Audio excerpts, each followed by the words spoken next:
More complicated segment downtown, primarily because you've got 3 interstates plus State Highway 288 around downtown. As you know, today I-45 travels on the west side of downtown on the Pierce Elevated. We're proposing to realign I-45 to be parallel with I-10 and I-69, and that's the purple color there. The new capacity in downtown is adding I-10 managed lanes to separate through traffic from the traffic wanting to interact with downtown on the north side. This is to promote mobility and manage congestion. We're also able to terminate the inbound managed lanes on 45 into downtown and begin the outbound managed lanes from downtown to north. We reconstruct 4 major interchanges. We flatten horizontal curves along 69 and I-10, and we improve weaving conditions. As is the case with segment 1 and segment 2, we're able to expand pedestrian bike facilities to be consistent with the City of Houston bike plan.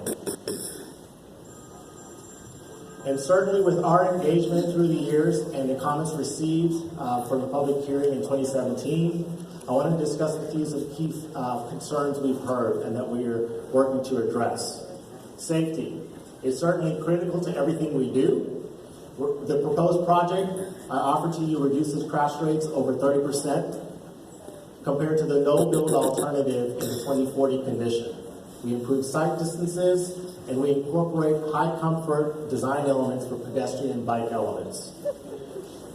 There's a concern about why are you adding more lanes. I would offer to you the lanes that we are adding is to expand transit, HOV, and future innovation capacity on the replacing the reversible HOV today with the 2 lanes in each direction with the proposed project.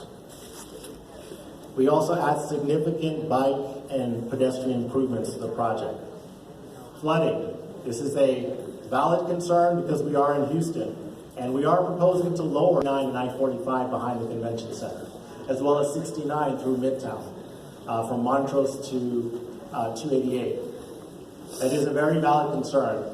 I would offer to you, because of that high-risk element in this region, TxDOT looked at the last 3 highest rainfall events, Memorial Day, Tax Day, and Harvey.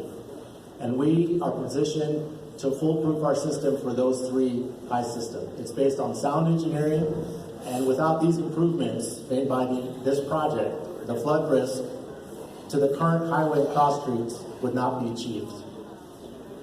Air quality.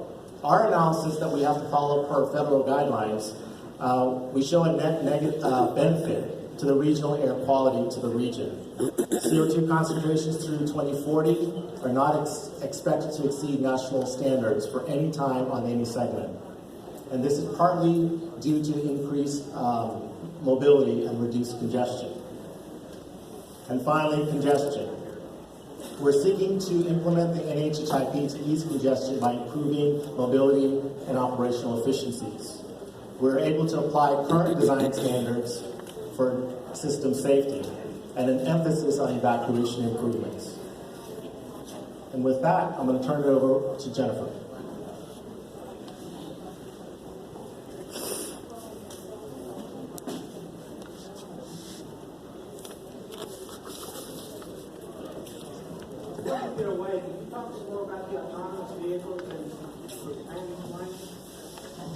Thank you, Varuna. Somebody just had a question about autonomous vehicles and managed lanes. We'd like to answer that question when we do the breakout sessions. Let me get to, and that's what there we go. Okay.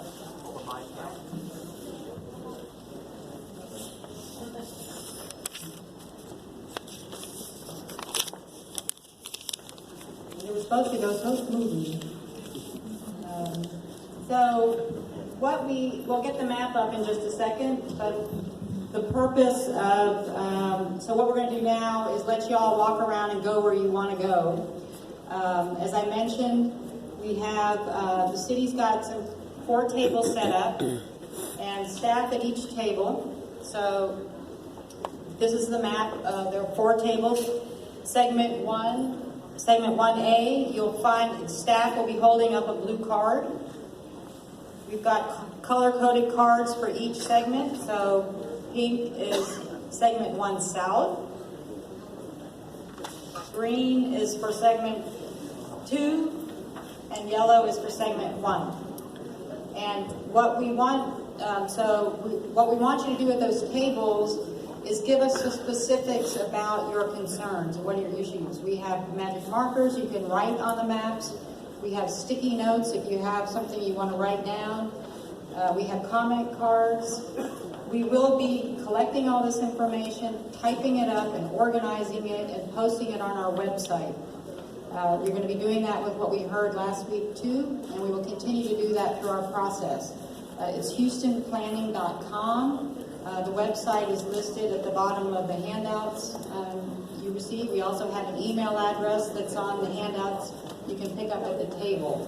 So we do want to continue to hear from you. What we'll do with the comments we received tonight is fold those in to the discussions we'll be having in the next couple of months and build on those comments.